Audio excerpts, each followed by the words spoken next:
Thank you so much for being here. We really appreciate you spending some of your evening to engage in this community dialogue. My name is Corinne Manning. I'm the Director of the Department of Planning and Development Services for the City of Tucson, and I'm joined tonight by several colleagues who you will hear from throughout the evening, including Dan Bursick, our Planning Administrator, Nicholas Martell, our Long Range Planning Section Manager, and Carver Struve, Principal Planner, as well as Tawny Robertson, our facilitator for this evening. We'll also hear later from John Kameek, our Tucson Water Director. Yay. So again, thank you so much for taking the time to engage on this important community topic. Tonight's meeting is focused on a proposed update to our zoning code to create regulations for large-scale data centers. This is a really important topic that's generated a lot of community conversation, especially over the past 9 months or so in Tucson. This is an important topic to a lot of Tucsonans because this affects the future of our community. And this is a very new, rapidly evolving technology. So our responsibility and our goal as a city is to make sure that our land use regulations are keeping pace with new technologies and emerging land uses in a way that reflects our community's values and priorities. So that's what we're here to do tonight, is to talk about some of our proposals and hear from you about how this reflects our goals for Tucson. So tonight's an opportunity to share what's being proposed and engage in some dialogue. So we know there's a lot of questions and concerns about data centers, and we've heard from residents about a number of different topics. So I want to share a little bit about kind of how we got to where we are today and this conversation this evening. And so we'll start with that, and we'll talk a little bit about some of the existing city policies and regulations for data centers. We'll cover the process that we have gone through so far with our community in establishing a technical advisory committee and the feedback we've gotten so far, and then go through our proposal for large-scale data center standards. And throughout that proposal, there's going to be opportunities for feedback in real time or on paper. We have different options for giving feedback, but we will be getting feedback as we go through that proposal. And then we will discuss some opportunities for further input and discussion and our next steps. So how we got here. Obviously there was a proposal and is a development of a large-scale data center outside of Tucson at this point, and that was a huge conversation last summer that our mayor and council was engaged in and our community was very engaged in. So we're here to discuss this proposal because mayor and council gave direction to city staff to develop land use regulations for large-scale data centers. They provided this guidance last August when they were considering the Project Blue proposal and decided not to move forward with that proposal. That really raised the awareness for our elected officials and our community that we didn't have regulations in our zoning code for large-scale data centers yet. So we got the direction from mayor and council to establish those standards and an approval process for large-scale data centers. So the direction from our mayor and council was to really look at the impacts, existing regulations for data centers in other communities. How are those working? What have been the impacts in other jurisdictions in Arizona and elsewhere? And to establish a technical advisory committee to help us establish standards that are appropriate for Tucson. We also wanted to make sure this was informed by the city's large quantity water user ordinance. That is a parallel but very complementary and intertwined effort that we will talk a little bit more about later this evening. And then I do want to highlight that this proposal is not related to any specific data center proposal. There are no proposals right now within the city of Tucson that we're considering. What we're trying to do is take proactive steps to establish regulations now so that we are prepared and there are clear standards for what our community is looking for if there is a proposal in the future.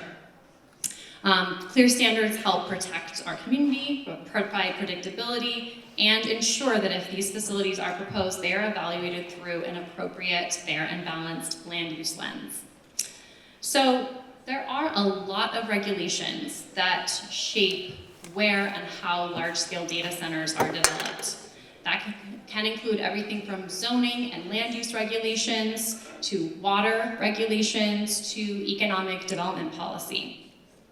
So, and that's just at the local level. So just within the City of Tucson, we have a lot of policies and codes that can affect where and how a large-scale data center can be developed. And then beyond that, there's also federal and state regulations that come into play and affect how a data center can be developed. Things like state economic incentives, the ACC regulation of our utilities. Those are all very valid and relevant issues.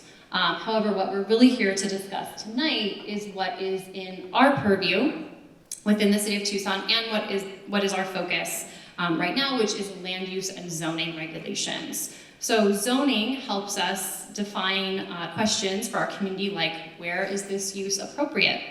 Where should it be located?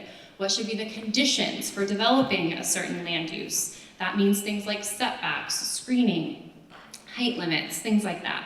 Zoning does not regulate water and energy use typically. So there's a wide variety of very interconnected topics and regulations that affect data centers, but we're really here tonight to focus on land use and zoning. And with that, I want to thank you very much for participating in this process and for joining us this evening. And Tani is going to share a little bit more about the format for tonight. Good evening, everyone. My name is Tani Robertson with Southwest Decision Resources. We're an independent, neutral facilitation group and working closely with the city on ensuring there's good public engagement and that everybody has a chance to get your comments recorded. So I just want to, there we go. In terms of tonight, and most of you probably already heard what the guidelines are as you came in. Basically, first of all, we really ask you to respect everyone's time. We want to hear from everyone, and hear from means actually in writing. That's the only way comments are getting recorded and synthesized and sent to Mayor Council, to the Planning Commission, and also back to the public. So you should all have actually this green sheet. Can you raise your hand if you don't have it? Oh my goodness. I arrived late, that's on me. Okay. So, all right, we're on it. Okay. We might ask you to raise your hand one more time. In a second, when it's actually. Cesar, you have it? Okay, raise your hand again. Okay. All right, so there are 3 ways to provide input tonight. One is sticky notes that you were doing in the lobby. During the presentation, there's going to be a presentation of a topic, and then you'll get a chance to write your feedback, and then there'll be a new topic. Otherwise, it's too much all at once. So you'll have that form where you can write it.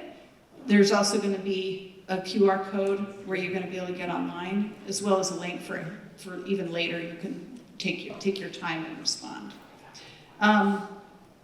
So again, verbal comments cannot be accommodated. It's really the written comments. And part of that is getting your words, your details, making sure it's really clear and understood. There are people here that your interests probably go beyond just this zoning code, and that'll be in the lobby. Corin and others will be there, so make sure that you talk with them, explain your interests, and fill out the last question on the survey is completely about any of the data center issues that you may have.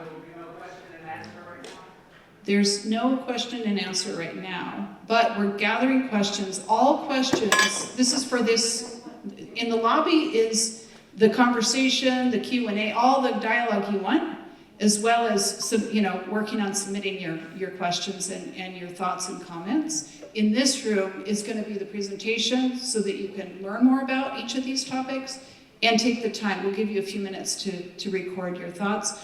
All questions are going to be consolidated and put on the city's website with responses. So, frequently asked questions.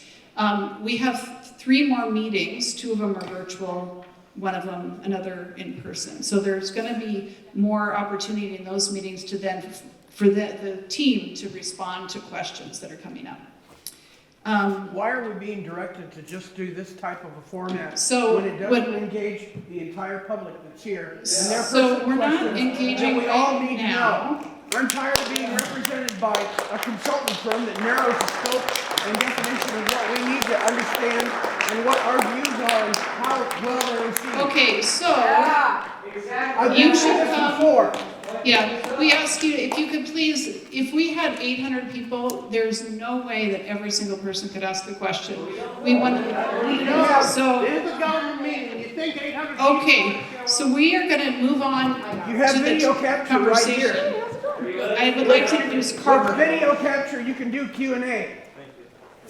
This is done We're, before. and, you know, we are gonna stop the meeting if it gets out of control. So we do wanna move over to actually letting the group do their presentation and sharing, because they legitimately wanna hear from you about what you think This about is some all of a these. scam. I'm sorry. I disapprove of this type of representation to the public. No, I'm gonna leave. How about this? I think, why don't we do the presentation, and we'd like to do the presentation without interruptions. And then, after the presentation, you're right, it is a smaller group. After the presentation, we can do question and answer for 20 minutes. How does that sound? I like it. Okay, great, let's do that. So let's go through the presentation. There's gonna be a lot of opportunity for input throughout the presentation, and then we'll do some Q&A at the end, okay?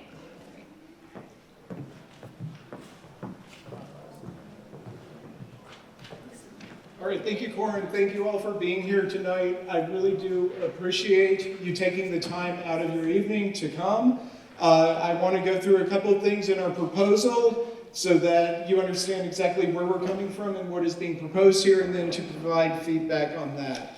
I think the first item that we really want to talk about is, what are we talking about when we're talking about a large-scale data center? It's important that we all kind of have in our mind's eye something similar, so that as we begin this discussion, we know that we're all kind of talking about the same thing. So in general, a large-scale data center would be a warehouse that's filled with thousands of computers operating 24/7 to store and process digital services. They're computer systems, networking equipment, storage devices. They power everything that we do online. That is part of their purpose. That's part of why they exist. Key components of any data center include server racks, networking equipment, storage systems, power infrastructure, and the big one, cooling systems. When you get that many servers or computers together in one space, obviously they generate a lot of heat and they do require cooling. So that's just really quick to give an idea of what we're talking about. So now let's talk about what we're looking to do with proposed regulations for data centers. The intent here is to set clear rules for their location and design. We want to be able to protect sensitive areas through that location. We want, through zoning, to be able to address impacts of them, such as noise and their scale on surrounding areas. Many of these are extremely large buildings, we know that. We also want to be able to ensure public input, both in the process of developing any proposed code language, but also in establishing a public process for review and approval of any data center proposals that come in. And I'll talk a little bit more about what that might look like. We're really doing this, as Corin mentioned, there is not a specific proposal in place, but we want to be proactive in terms of how we address those. Part of that reason is because our current code does not take into account this emerging use of hyperscale data centers. They didn't exist when our code was written. They're new, they've just started to come up in the last couple of years. Traditionally, our code looked at data centers as a storage use, and that was something we were looking at that as maybe data is being stored at a data center, so that's how they have been accommodated historically within the city. There are small data centers already within the city of Tucson, throughout the city, relatively small. Some of them are actually fairly large. They do exist, they're already here. A couple of months ago, the city's zoning administrator made an official determination that a large-scale data center is classified as what we're calling a utility generating system, or utility generating system use. That was done as a stopgap measure because we don't currently have any regulations for large-scale data centers. And what that did is it established a requirement that should a proposal come in, it would be developed under a zoning provision called a planned area development, which is kind of a unique, almost like a rezoning process, but specific to an individual facility. The problem with that is there are no standards or requirements, so it would be left up to whoever came in with a proposal on how they would propose to put forward a data center. So that's really where we are right now, is things are really set to be left up to an applicant if they're going to come in on how they might address it. So what we're looking to do through these proposed regulations, and again, I want to emphasize proposed because we want to get your feedback on what we're going to talk about here, is to provide guardrails for data centers, both in terms of standards for their development and processes, so that it's not just as essentially an open-ended determination in the code, which is what we're kind of looking at right now. So how do we regulate data centers through zoning? One of the challenges that we have, as Corin mentioned with that slide, with the honeycomb slide, was that we are just one piece of a broader process on how data centers get built and regulated. One of the things too is with zoning, the state of Arizona dictates what the city of Tucson or other cities and towns can regulate through zoning. We can only do things that the state gives us permission to do under the law. Those things include items such as the use of land, is it residential, commercial, industrial, whatever, building size, shape, height, materials, other dimensions on a site, the percent of a lot that might be covered by a building, and the location of the buildings on the lot. However, when we get into some of the other issues related to data centers, particularly surrounding water and power usage, we are really limited within the confines of zoning to regulate that specifically through zoning. So a lot of what we're looking at here is specific to those things that the state allows us to regulate through zoning. But I want to acknowledge that water and power are very big issues associated with that, and we'll talk about what we may be able to do with that as well. I also want to note that how we define a data center from a regulatory standpoint is really important, because we need to be able to define it in a way that we can say, yes, that's a data center, so we would regulate it and you would have to meet these provisions. And so we're going to talk about some draft language that we've come up with on a data center definition and get your feedback on that. Also, I would like to note that as we're proposing these regulations, any data center proposal specifically would need to comply with Plan Tucson 2025. Okay, so this next slide is really talking about our code amendment process that we would go through. And I know there's a lot of information on this side, so bear with me as I talk through this a little bit. But it's really an important process that we have to form a code proposal that engages different interests. Number one is that any code update needs to be initiated by mayor and council. So mayor and council needs to ask city staff to begin to update a code amendment. And they did that on August 6th of 2025. There's a video of them discussing this and making this request on the city's website. We'll have a QR code for that as well, if you'd like to watch how mayor and council discussed this and what they came up with. It's pretty good information. From there, we proceeded to research potential ways to regulate large-scale data centers. We formed the technical advisory committee that Corin mentioned, and I'll go into some more detail in a couple of future slides about what the TAC includes and what came out of that discussion. And so that allowed us to come up with some proposed standards, which is what we're talking about tonight. We're in the process, this is the first of our 4 community meetings where we want to receive community input on the proposed data center update, code amendment that we're proposing. We will note that all community feedback that we receive will be posted online to the city's website. It will also be forwarded to the Planning Commission and Mayor and Council, because the next step in the process is something called a Planning Commission study session or Planning Commission review. That's going to be scheduled for March 18th. At that study session, the Planning Commission will review the proposed changes and the feedback that we've received, and they will be able to ask questions of staff at that meeting. So it's essentially their opportunity to get comfortable with the proposal and ask any questions or make any recommendations.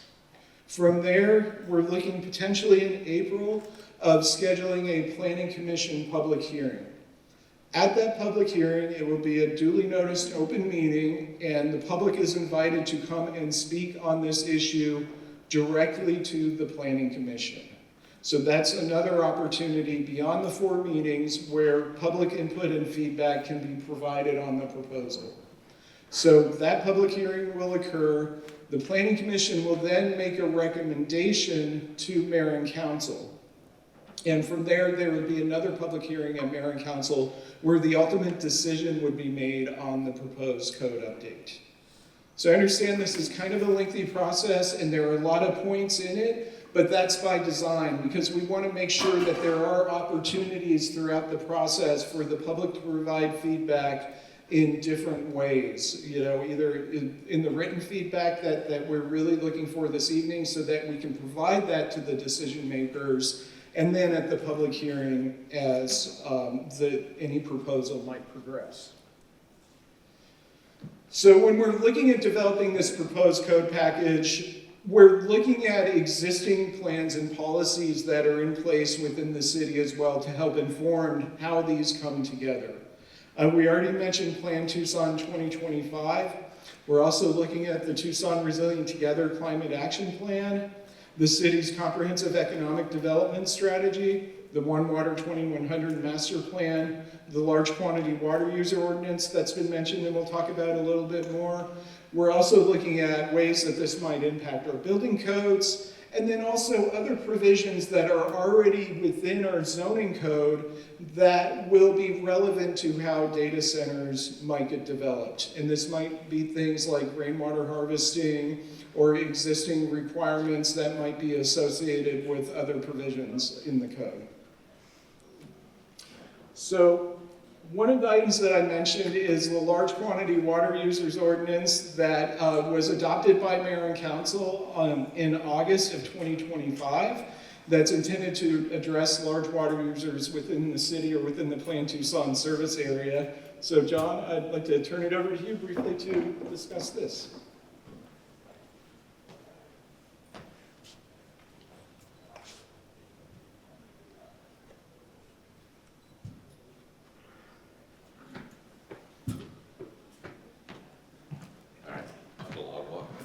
Good evening, everybody. I'm John Kamik, Director of Tucson Water. And I'm going to describe what we're doing on the other side of the equation and where the city has control, and that is over the water supply for any large user coming in. The interesting thing, before I get into some of the bullet points of where we're at with the large quantity water user ordinance, is it's different from what we're talking about with the planning and planning development on this particular ordinance, because this one, it actually doesn't mention data centers because we're looking at any large quantity water user. So this ordinance that will directly affect the water department is for any large water user, which includes a data center, could include a data center, could include food processing, could include an auto factory, could include anything, maybe a technology or an industry that's yet to be created. So it's really encompassing anybody that would use a large quantity of water and have some guidelines and regulations for them to be considered by Mayor and Council when they come to this community and apply to be a user. So similar timeline as this discussion, August 2025, the Mayor and Council adopted a large quantity water user ordinance. So there's an ordinance already in place. So the ordinance was quickly put together last summer when we realized that there were no internal restrictions on somebody coming in, like one of the industries I mentioned, and wanted to connect to Tucson Water. So we did a quick review, a national review. We did more of a state and local review as well. We coupled together. There's not a lot of ordinances out there when it comes to large quantity water use, but we were able to take elements from surrounding ordinances that were recently put in place, and we put a quick ordinance together for the city of Tucson to protect the Tucson water supply. So there currently is an ordinance in place. So the threshold that is currently in place is 10,000 CCF a month, or that's about 7.4 million gallons, just under 7.5 million gallons a month. So that's a monthly average. Who this would apply to would be any new development with anticipated use, or if somebody wants to come to the community, they're going to tell us what kind of intent that they have with the water supply. If it's going to end up being in anywhere in that range, then we're able to negotiate and tell them what the rules of the roads are if they want to be a large water user in the city of Tucson. It also could extend to existing water users that maybe today aren't using that much water, but maybe they changed their industry, changed what they're doing on their property, and all of a sudden they're requesting a larger meter, and it would put them into that threshold. Then they would fall under the ordinance as well if they triggered that threshold. Part of the ordinance, if they're a development, and we'll just use new development that is coming in, and they are going to be above that, is they have to go through a series of planning processes for how to use water, how to use water respectfully, how to use water intentionally for what their use is, and then have the end game is to have a water conservation plan associated with that business that demonstrates what are all the conservation measures that they're bringing in to respect that drop of water, all the drops of water that they use, and how are they going to replenish it within the community, how are they going to do offsets for having that kind of large quantity use. We had a study session at Mayor and Council yesterday, because we had stakeholder groups the last couple months of people in the water industry throughout the community from all sides that came together through October and December and looked at the ordinance that's currently in place and have offered some type of refinements for Mayor and Council to consider. So in the next couple months, I'll be working with Mayor and Council offices on the current ordinance and looking for opportunities to tighten it up, make sure it's Tucsonified and respects the desert lifestyle we have here in the Sonoran Desert, and then any changes that come from that would then be adopted and put in place hopefully this fall. But right now, from the water department's perspective, we don't have anybody that's even has an application that falls under this category, but what we do have now is a set of guardrails where if someone does come to the community and want to move in and they're going to be a proposed large quantity water user, we have a method to make sure that they use water respectively, respectfully in this community, and with planning, and then penalties and all that is set aside in the ordinance. So that's where we are with the large quantity water user. Remember, it's for any industry, not just data centers. Thank you.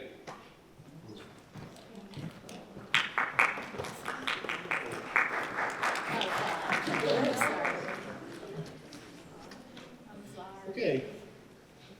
Next item I want to talk about is the technical advisory committee that we were working with regard, or continue to work with regard to identifying areas to regulate through this proposed code amendment. Mayor and Council directed us to establish a technical advisory committee as part of their initiation of the process to develop this code amendment. They asked us to do this so that we could bring people in to share knowledge and expertise, discuss key issues related to all aspects of data center, including land use, environment, resource consumption, and infrastructure, provide input on best practices and new technologies, as well as where they think the technologies might be going, so that hopefully what we can develop is future-proofed as we see what might be coming down the line. They were also there to advise us on options for regulating large-scale data centers, and recommend topics and standards for the proposed zoning amendment. I want to note that the TAC materials are available online on the city's data center website as well, and that the role of the TAC was really to provide input. It was not decisional, and that we tried to get consensus, but not everyone on the TAC necessarily agreed with everything that was put forward. We just wanted to make sure that it was a space where different ideas and concepts could be discussed by experts in their respective fields that could inform the proposed code amendment. And so the TAC is comprised of currently 13 members from various groups, ranging from Watershed Management Group here in Tucson to TEP. We wanted to make sure that different providers or different areas were part of the discussion so that they could engage in their areas of individual expertise. We also had staff support from various city departments, and also the Pima County Department of Environmental Quality was part of the discussion as well. So because they do regulate generator use, and that was an important part of what we're looking at. So we just wanted to make sure that we had a broad group of people informing the work of the committee. One of the things that we did with the TAC was we asked them to provide ranking on things that they thought were most important for hyperscale data centers within the city. And they came up with this ranking. It's not exactly what we're putting forward in our topic areas. It continued to evolve as we worked through it. But you see that their biggest concerns were water and energy use, which we acknowledge and understand, as well as air quality and noise were also major concerns. Locations and setback, heat, wildlife, amenities, generator operation, glare, aesthetics, screening, vibration, and other design features. So they did provide some good feedback on what they thought was important for us to consider as we move forward. So now we're going to get into the meat of what we came up with to propose and what we'd like to get your feedback on. So the first one is large-scale data center definition, standards of large-scale data center. These include areas covering the definition, review process and location, energy and water use and sourcing, setbacks, environmental compatibility, landscaping and parking, and noise and generator use. This is where we will be doing a number of polling questions for each one. All of the responses to the polling questions will be provided to the PDSD website and also to the Planning Commission and Mayor and Council as previously mentioned. If you would like to engage online with our polling questions, this is a sample question that we're going to start with. If you want to use your phone and get into the QR code, we're asking a sample question of what zip code do you live in. If you're not comfortable providing it, provide something else. But certainly, it's always helpful for us to understand what parts of the city we're reaching when we do outreach. So if you're comfortable letting us know that, feel free to. Really, the purpose of this, though, is just for us to make sure that the survey questions are working. All right, so we did get responses there and confirmed that that is working. All right, we can move on then to the next slide. I might be able to do this. Yeah. Okay, so previously I talked about the importance of defining a large-scale data center. What we have here is a proposed definition that we've come up with for your review and thoughts on. We're looking at defining a large-scale data center as something that has a size threshold of over 50,000 square feet in gross floor area. That's a little bit over an acre in size, just to conceptualize what we're looking at there. And then it also includes a general description of equipment and use for the facility. I'm going to read this. It's wonky, I understand, but from a regulatory standpoint, the language was kind of put together for a reason. We are proposing to define a large-scale data center as a facility, multiple facilities, or a portion of a facility that is on a contiguous site with the same controlling ownership interest in a gross floor area of greater than 50,000 square feet, housing network computer systems and/or telecommunications equipment, used for remote storage, processing, and distribution of data. The purpose of the language there is that we didn't want to create a situation where somebody could just create a whole string of smaller data centers and say, well, we're not a data center because we're under 50,000 square feet, so we're not subject to these regulations. So the language was crafted in such a way of saying, okay, if you do that, you're still a data center under this definition. And then we sought to also kind of keep some general language in there as well about what the use is, just so that we could capture as much as possible. Oops. So the next item I wanted to talk about was zoning and where these might be permitted as proposed. There are a couple of areas where we'd like to allow them through different process. One is to allow them through a process called a Mayor and Council Special Exception in the I-2 Heavy Industrial Zone. We feel that of all the zones in the city, I-2 Heavy Industrial is best suited to this. That is the zoning district where large-scale uses with lots of impacts on adjoining neighbors would be located. And so that is the most appropriate zoning district that we have. If we did that, it would be through a Mayor and Council Special Exception, which is a process by which there would need to be a public meeting, a zoning examiner hearing, and public hearing associated with that, and then Mayor and Council consideration. So it's a public process. And I'll talk a little bit more in a future slide about what that kind of looks like. We also looked at permitting these in either a planned area development or a planned community development, a PAD or a PCD. And again, I apologize for the acronym. Zoning can be dry, but it's important to note here that in both of these proposals, these would be where there might be some flexibility in the proposal for an applicant to come forward, but they would have to also identify community benefits or how to address concerns through the process. A PAD and a PCD are very similar, except a PCD is a much larger master planned type of development proposal where you'd be looking at a larger area. But what is really important to emphasize in all of these proposals is that they would not be permitted by right. Meaning somebody could not just come in and say, I want to build a data center, give me my building permit and I'll start building. There is actually a public process that would be required for any of these in order for them to be constructed under those provisions. And I sort of talked about that as well here in terms of requiring a public process for each of those. And then we're also looking at adding enhanced public notice requirements.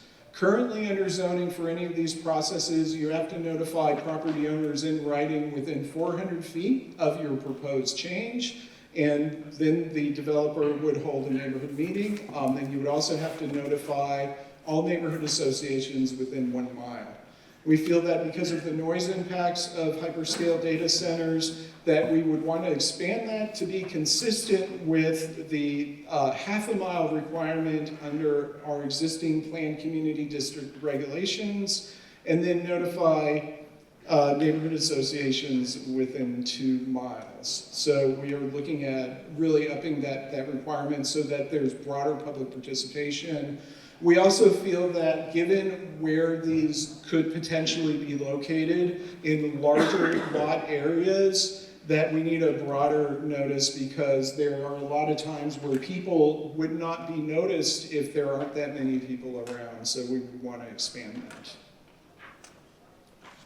And then this is the proposed procedure for a data center review under a Mayor and Council Special Exception, and I'm trying not to, balance process here without it being completely dry and overwhelming, because I do appreciate that. But the key points here that I want to really emphasize are that any developer with the proposal would be required to hold a public neighborhood meeting, first of all, where people can come and ask questions about the proposal and provide feedback. They would then consult with staff. There would be the zoning examiner public hearing, where, again, a duly noticed public hearing where people can come and provide feedback on the proposal. And then the zoning examiner would make a recommendation, and it would ultimately need to be considered by Mayor and Council.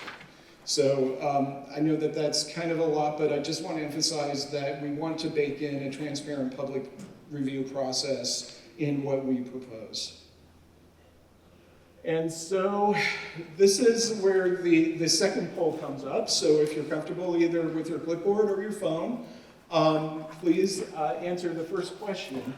Do you feel that the proposed large-scale data center definition is appropriate? And so this is the definition where we established a size threshold of 50,000 square feet, or just over an acre, and we had a general description of equipment in use, and we also wanted to make sure that people didn't just build a chain of small data centers to try to circumvent the regulations. So, do you think that's appropriate? Yes, no, or unsure? We will have an open-ended comment at the end, so if you have thoughts on that, you can provide that as well. So we'll leave this open for another minute.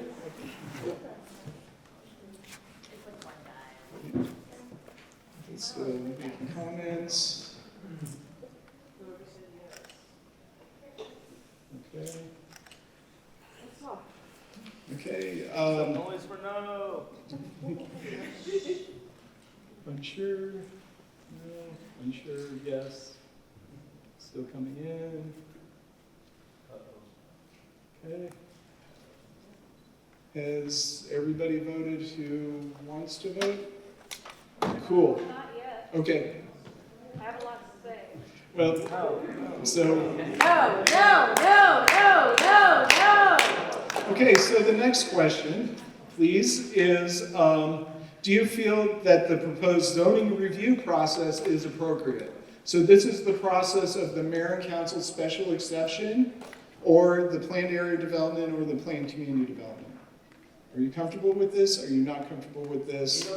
Oh, I'm sorry, we're in the wrong slide, yeah. Oh, yeah, we can go back to the slide first, but let's, oh, no, that one. Oh my gosh, we're both trying to do this. Okay, so this is the process. It would be in the I2 zone, planned area development, or planned community development. And then neighborhood meeting, zoning examiner, public hearing, and mayor and council decision, and enhanced notice of adjoining property owners. So that's, yeah, oh, this one, okay. No, the one with all the circles. Oh, okay, yeah, sure. So any questions on this? Yeah. The neighborhood meeting, in Yes. addition to the property owners and neighborhood associations, are other Tucsonans allowed? Yes, it's a public meeting, it's a publicly noticed meeting, I want to emphasize that, yeah. Yeah, so we want to get back though, I'm sorry, I kind of slipped into question and answer, but we need to really push through this, but we will have that time, but, This is for community engagement, this meeting. I do understand that, but we want to get through the slides and get through the feedback, so I do understand that, but we have a lot of information to cover, and we want to make sure that we get that information to you. Okay? How about 2/3 no? Okay. Yes, respectful.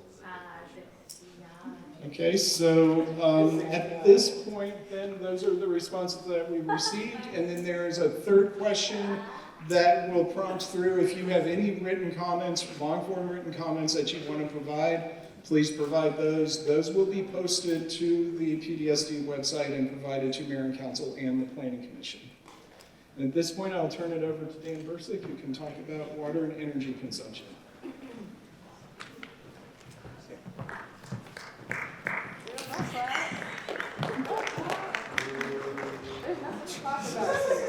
Great.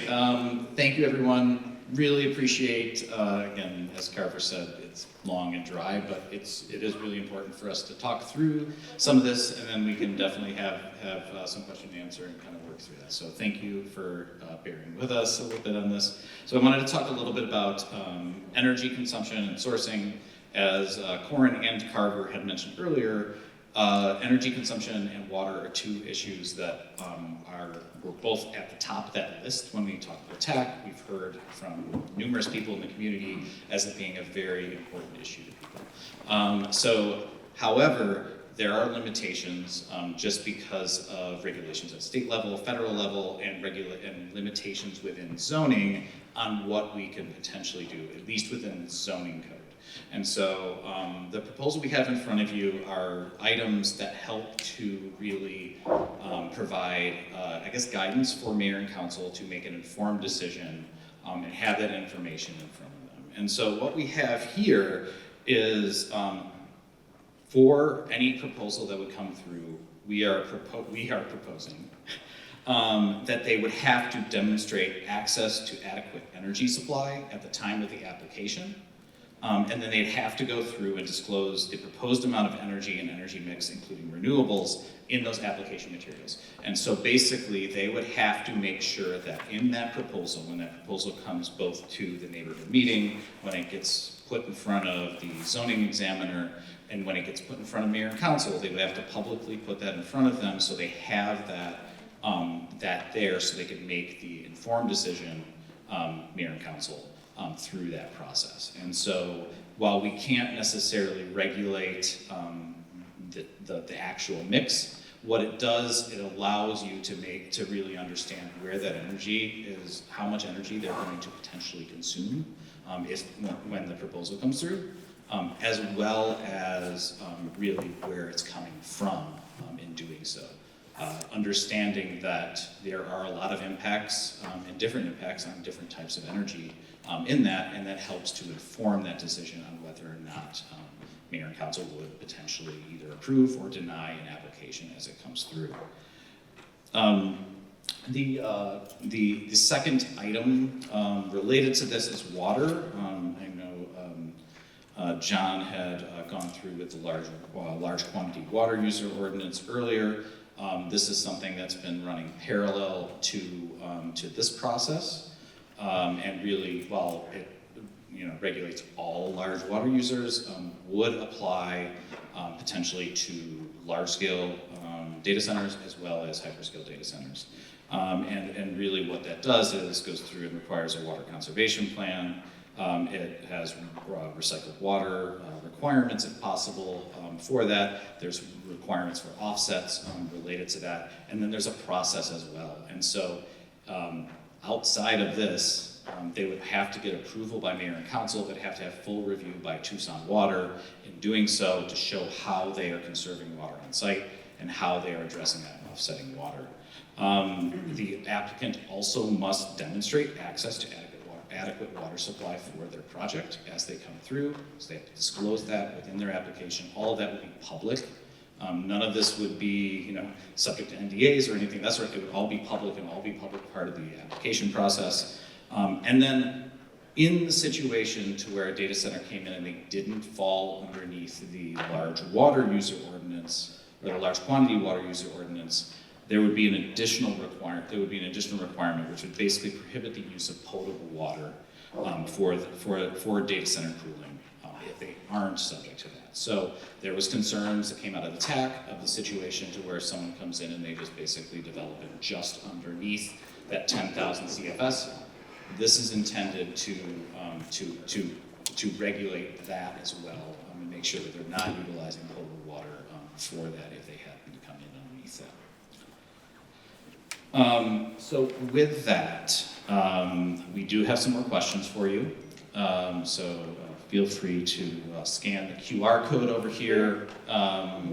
Is there a way you could actually find a better way to send the damn links to me? Because when I my phone will not send a stupid QR code. So we do have the paper as well. So you do have the ability to write your answers on that, and Cesar is coming up right now to do so. I know it's sometimes a little challenging to scan it. If you zoom in, it seems to kind of work, but.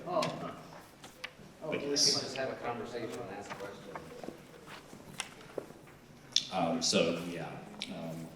Give you a couple seconds. We have 6 responses submitted so far, 100% saying no. 89%, okay. changed a little bit. 8% unsure.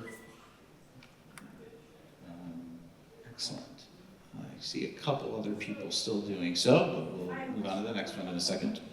We're asked to put these comments in real time.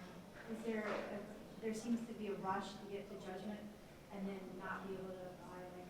No, you can email them after. Okay, to who? The info was provided in this QR code. We are going to record all this and we're going to post it all online and make sure that it's available to the public. And it's on the agenda in the corner. Yeah. How come, like, well, there isn't a Q&A, like, before the public poll occurs? Because, well, if you were kind of, why would, I feel as if, like, the public poll, or if you're asking a Q&A, it would be more balanced because we wouldn't just be getting the city side of the story, we would get the side of all interested parties, which I can envision. Yeah, so we just want to, I think, get through the slides and the proposal, and then we definitely are going to have that conversation. And I do really appreciate it. It's just a time issue related to that. During, I believe you should have the conversation during the time you're recording our meeting, though. Otherwise, it reflects like, well, an insularity from the conversation. Yeah, It should be like proposal, Q&A, then poll. I appreciate that. Ina, do you mind switching to the next one real quickly? Okay, so the second one is related to water use as well. I think you were able to actually document those two together. So this one, we had, I think, 28 responses submitted so far, with 71% saying no, 18% saying yes, and 11 saying unsure. And thank you for that. There is that third question to please provide written feedback, additional reasons why you may have chosen yes or no, etc. All of that will also be recorded. So thank you. Ina, do you mind? There we go. Okay, wanted to talk a little bit about setbacks as well.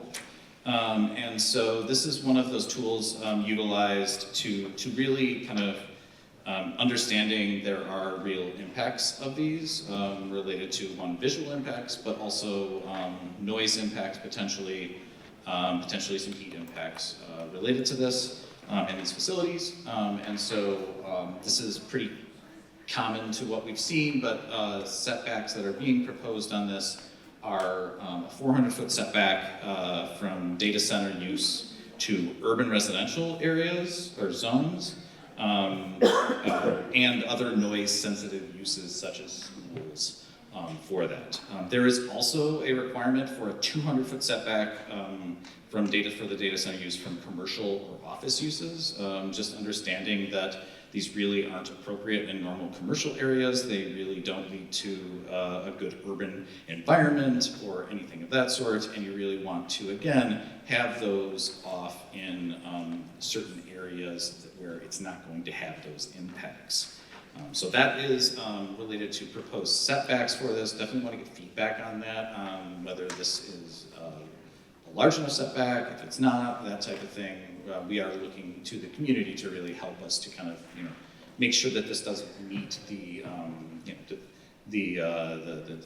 values and what, and related to Tucson and the Tucson community for that. And so, with this one, we have, I think we only have one for this one, but I'm not sure. Yes, we have one more question here. So feel free to scan the QR code related to this and feel if the setback standards are appropriate. Yes, no, or unsure. So I have a question. What do you do with the polling information? The majority of the feedback is no. Do you go back to the drawing board and assessment? Yeah, so ultimately we will be utilizing this to potentially make revisions to the code.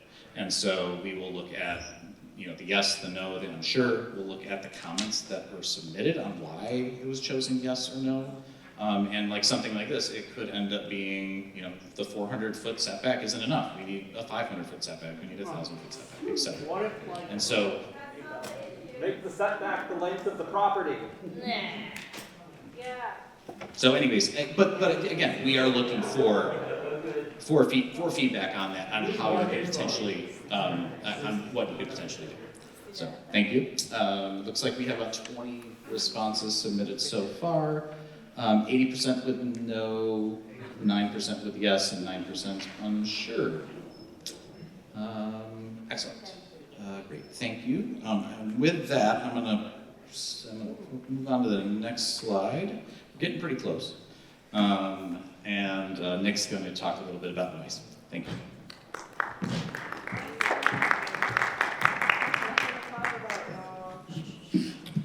Thanks, Dan. I want to talk a little bit about proposed regulations on noise. So noise being the impacts next to any zone or any parcel that's next to a data center, how that could impact a neighboring parcel that's a different land use, whether it's residential nearby, smaller commercial, or something that's less intense than a data center. And so one of the regulations that we're proposing is that we are going to require an independent noise study that measures the sound and levels and tone of the proposed data center.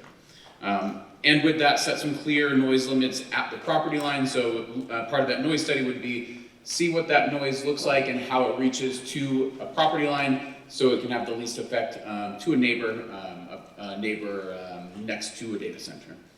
And then finally, for noise, requires some sound walls or roof screening around generators. The generators we found through our technical advisory committee and our research, those can be a little bit noisy. And so one of the proposals is to do screening, sound walls, just to make sure that we mitigate some of those negative impacts of noise for neighboring parcels.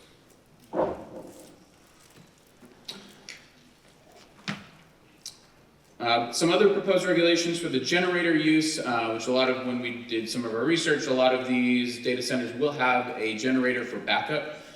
Some of the regulations regarding that, the use of cleaner, high-efficiency generators, Tier 4 or natural gas or dual fuel, a requirement for battery backup used first during power disruption, so using that if there is an event first, and then no load shifting, which is the no running of generators instead of using the grid power, so the generators would be only in case of a blackout or a loss of power.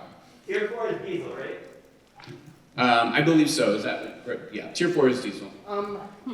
Isn't natural gas the very specific sort of power source related to all those data centers in other locales that have caused significant respiratory and health problems for certain locations? That would be good feedback for a later point. I'm going to get through this really quickly and we'll give time for some feedback for that. So generators will run only during emergencies or required maintenance. That would be one of the requirements for these. And then non-emergency maintenance would be limited to weekdays from a 9 to 5 working hours. Okay, same as last time, we have one question for you. Do you feel the proposed noise regulations are appropriate? Yes, no, or unsure?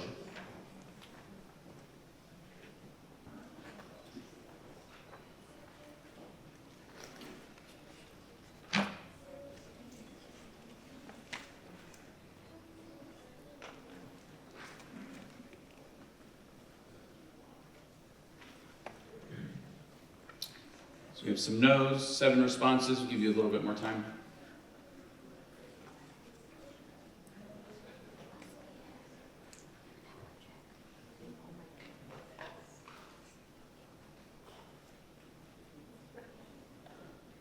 About 79% no up here, 14 yes, 7 unsure.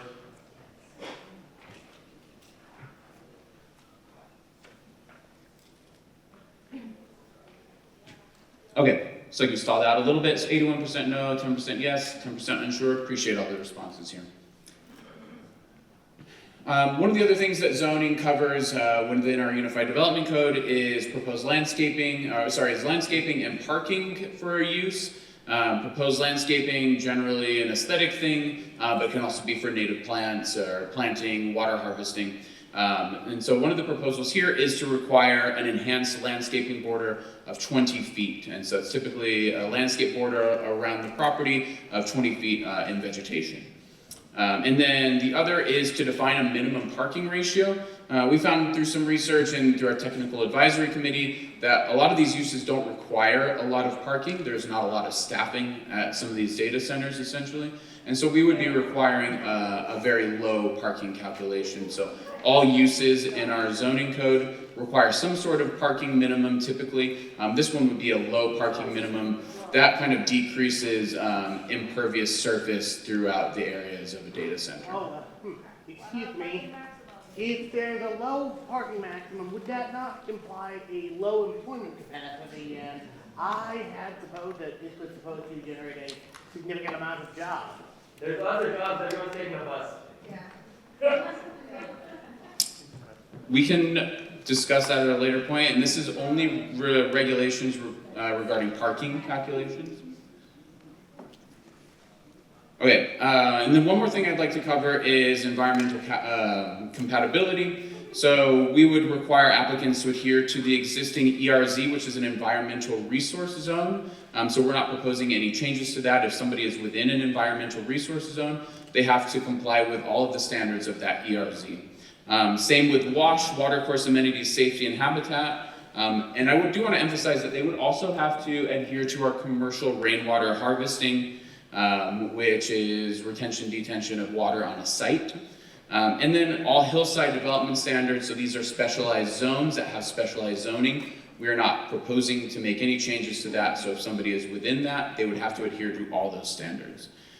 This would include protection of existing arroyos and washes, and then the use of low water and drought tolerant plants only for landscaping. And then, of course, utilizing existing airport hazard district and industrial use standards for glare. So a lot of our industrial zones are kind of nearby the airport, so there are some glare standards and other things that people would have to adhere to if they were to build a data center in the city of Tucson. All right, back to another question. This one's kind of wrapped up to, do you feel the proposed landscaping and buffering standards are appropriate? Yes, no, and unsure again.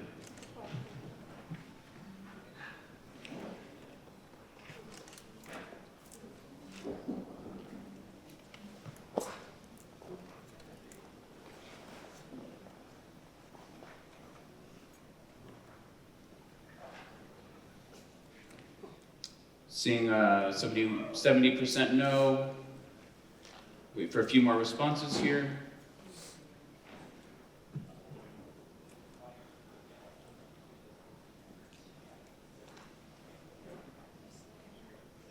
Okay, so it seems about 75% no, 13% yes, and 12% unsure. Okay, thank you. I'm gonna turn the time back over to Carver.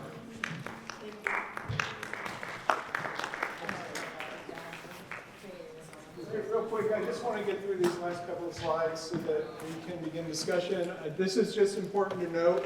As I said earlier, this is the first of 4 meetings. The next meetings are this Monday. That's a virtual meeting in the evening, 5 to 7 p.m. You can register online on the website, which the QR code is right there. Then Wednesday, March 4th, we'll have another virtual meeting during the day over the lunch hour. And then Thursday, March 5th, from 6 to 8 p.m., we'll have another in-person meeting at Rincon High School, University High School. So another opportunity to come out. Again, the standards have just been posted online, so they're available. Stay tuned on the website as we begin to make updates. There will be more information that will come available. And this is, again, just a reiteration of the process. We already talked about this, so I will leave it there and begin the discussion. Okay, I can back it in.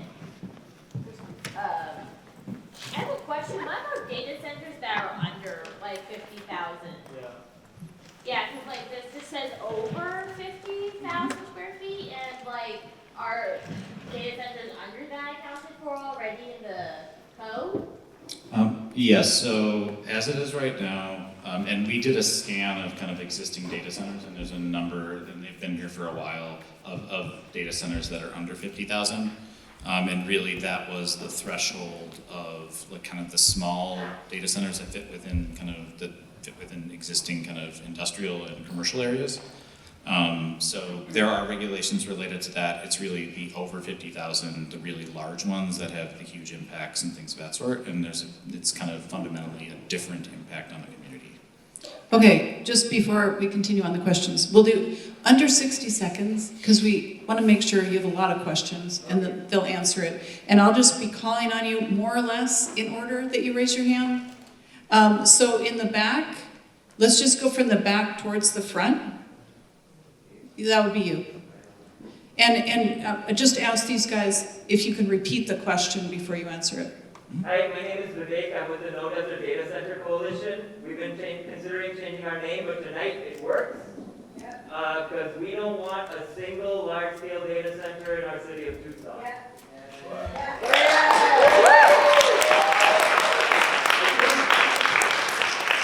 I think you've done a pretty good job articulating why over the last 8 or 9 months. And so my question to you is, first of all, sorry, I really respect the work of city workers. I know you're here to try and make our community a better place. I know you live here, I know you're residents, and I have so much respect for the work you're doing. This, because we've been fighting it for so long, is just grating on us, and so if I sound angry, it's because I am, but that's not directed at you. My question to you is, if you had been directed by mayor and council to write a prohibitive ordinance that prevents data centers from being built, prevents large-scale data centers from being built, what would it look like?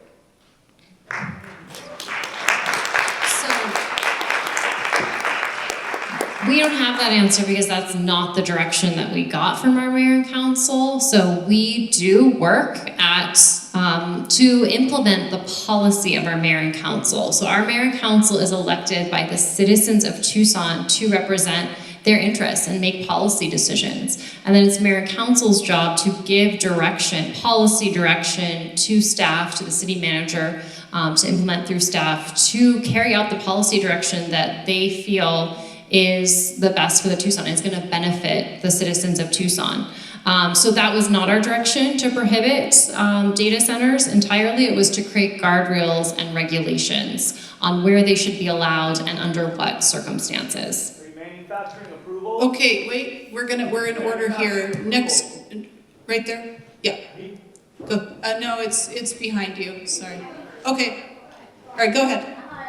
Yeah, good.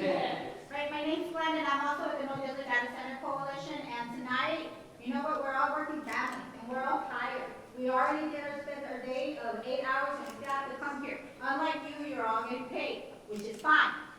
But when you do these engagement process, what we want is to be able to speak and ask the questions, and not have it be a whole presentation that could have been on the website. This information could have also been shared. We've been looking for it, and it wasn't. It was given right before this. They keep the information, but we don't appreciate it because we're not getting paid to be here. So in future, engagement process, that needs to be really a mindset, to be mindful of us.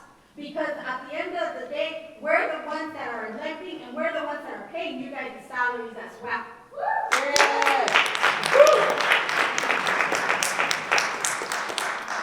Hi, my name is Lee. So, from my understanding, there's no ability to regulate what kind of energy TEP would be using to power these data centers.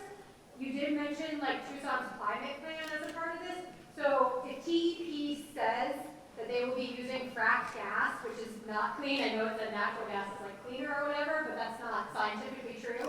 If they say they are using fracked gas to power this, and it's going to raise our bills a lot, because that does not comply with the climate plan, would the city have the ability to then vote no on these? Or do they have no ability because of strategy regulations?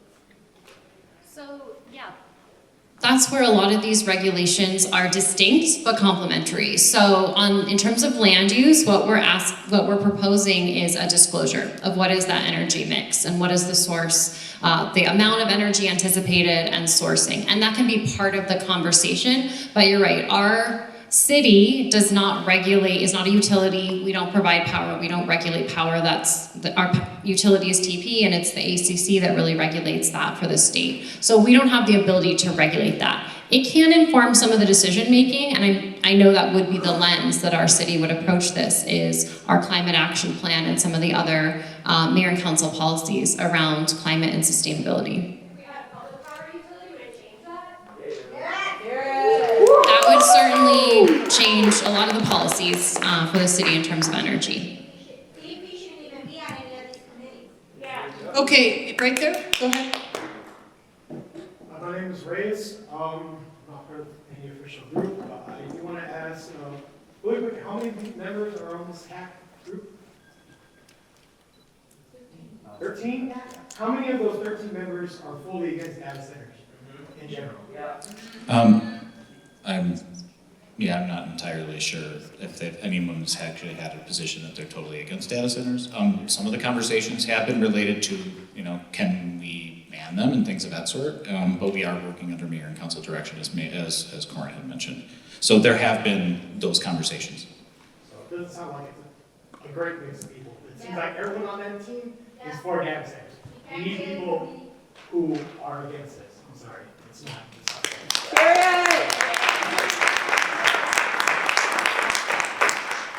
Okay, we're gonna go here, here, and then start going around that way. Go ahead.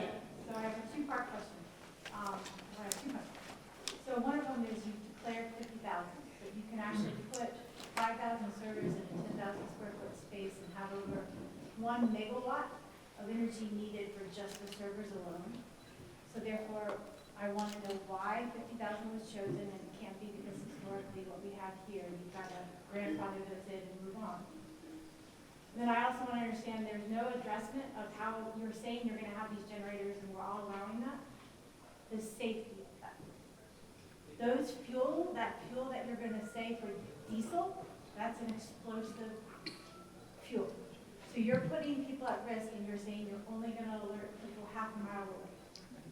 I have a lot of other problems, but those are the only two I remember.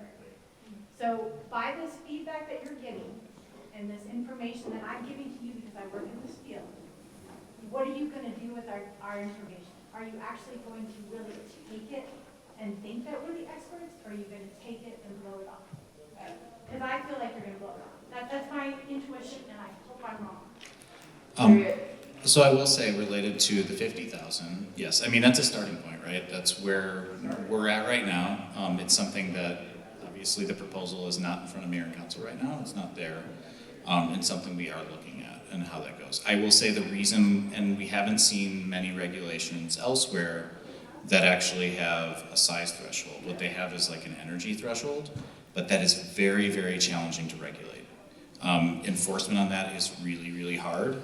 And so that is why we ended up with the square footage for this. It's something we can look at. I'm just letting you know that's how we ended up where we're at. You're going to end up with over gigawatts just for these alone, and so I think that's strange. And I have other comments. And I really do appreciate the feedback related to, real quickly, on the diesel generators and things of that sort.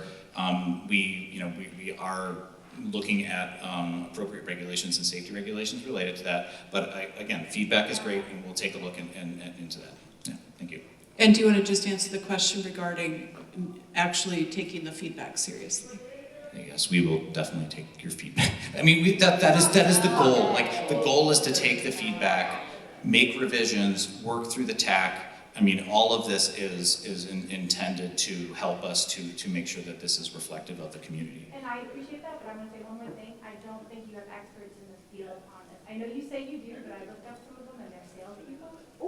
And so I'm a little bit upset about that too. You should get people in the industry that are writing the algorithms, working on the chips, and bring us in. Okay, raise your hands one more time. Let's see where you are. Okay, next.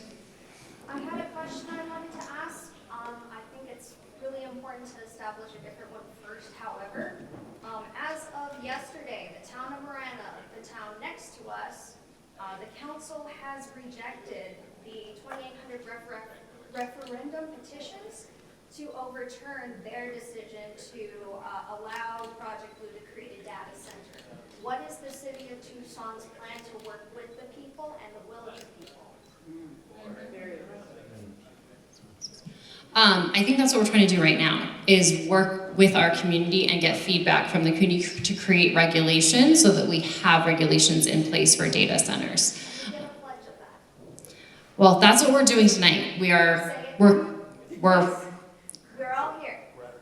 Well, what I can say is that we're here to engage. We're here to work with the community and get feedback on this proposal. So, I'm not sure what you're asking. I think we went over the process of how feedback is going to be integrated, the next steps. There's a planning commission process and mayor and council. So this will ultimately go to mayor and council for their review, and that will be a public hearing that will be open to the public, as well as a planning commission public hearing that is open to the public. That's what I can guarantee to everybody here, is that there will be multiple opportunities for public feedback along the way. Okay. Next. Alright, so a follow-up to the question earlier regarding what if there was a prohibitive process. You said that that's not what your instructions were, so you're not seeking a process that will prohibit a data center. Does that mean you are seeking a process that will approve a data center, meaning that bringing a data center to Tucson is a foregone conclusion?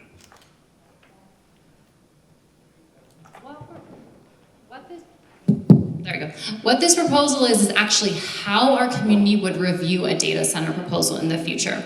It's not guaranteeing anything would be approved or disapproved. What we're trying to lay out is what would be the process if a property owner did want to develop a data center. And that would be what we have proposed, at least as of now, is that would be through a special exception process, which goes to mayor and council, or a rezoning process that also goes to mayor and council. So that's really what we're trying to establish, is what would be the standards and the process. And that process, as we are proposing it, would not be an as-of-right approval. There would not be any sites where you could just get building permits and build a data center. Any data center, at least as of this proposal, as of now, would go through mayor and council approval, which is really the highest level of scrutiny that any land use proposal goes through in the city. So I'm going to ask, sorry. The conclusion would be no process of approval at all then. Could we arrive at the decision that we will not approve any data center based on this community feedback?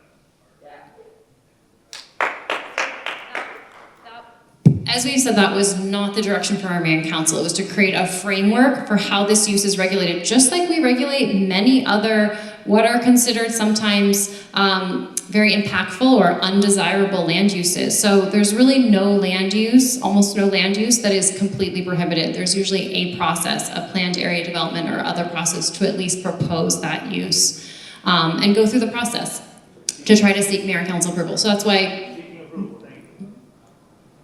Yeah, okay. Okay, so just a reminder for you guys to repeat the question, because sometimes it's not loud enough. We're going to do there and then over to the flag holder, and then we'll go back to with the hat, and then you. Oh, myself, hello, my name's Thomas Franklin Johnson. I would like to ask first and foremost, how would the zoning of the land be handled when the AI bubble bursts? Because all signs are pointing to it being a question of when rather than if, and if we are like to accept, and like when that does happen, what will happen to that land? Will it be a white elephant useless for other things? Will it need to be used for like government surveillance tech due to a buyout? In what ways would like zoning be handled when the AI bubble bursts and the jobs like either leave or never come? And secondly, why this process seems significantly faster than the usual process of bureaucratic approval for most things, and I may as well ask, why can't we like do that fast tracking for things people actually want, like say mixed use zoning or expanded transit? Clearly they don't want this, so why is that the fast tracking rather than like things that could actually like improve our lives rather than like feed the Moloch that is big tech?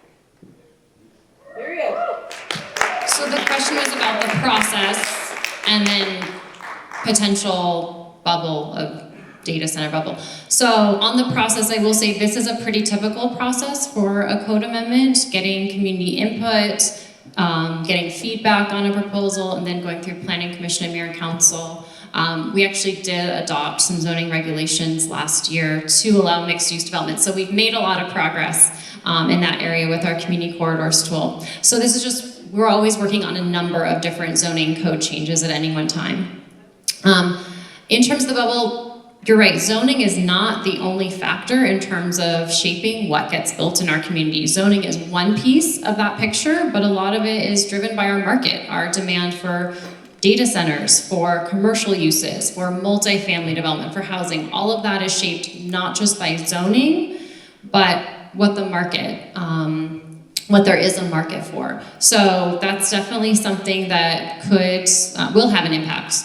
You know, whether there is even a market for more data centers in the long term. And many industries that we have in Tucson are like that, are cyclical, and that's why we have tools so that sites can be redeveloped into other uses in the future. Okay, over here. Hello, my name is, my given name is Leon Sierra, my chosen name is Chama Leona. It does seem to me that the information gathered here is in fact a request to take to the mayor and council, a request for a ban on data centers in the Tucson area. For a number of reasons, not just water consumption, energy consumption, but with the state of this country, with the use of the Border Patrol and all the apps and all this stuff, they're building these data centers in our backyard, then they're going to collect us and snuff us out at the end. So what I propose to you right now is all our ancestors are listening. Everybody. You're from the past and in the future. And what are we going to do? Say no!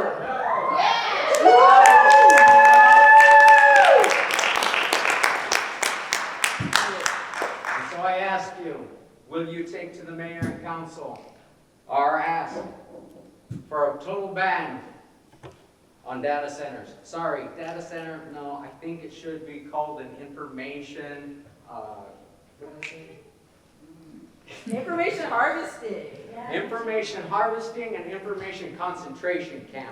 Period! This stuff against us. And as a trans former Marine who gave 4 years of my life for this country, this is nothing but disrespect. Period!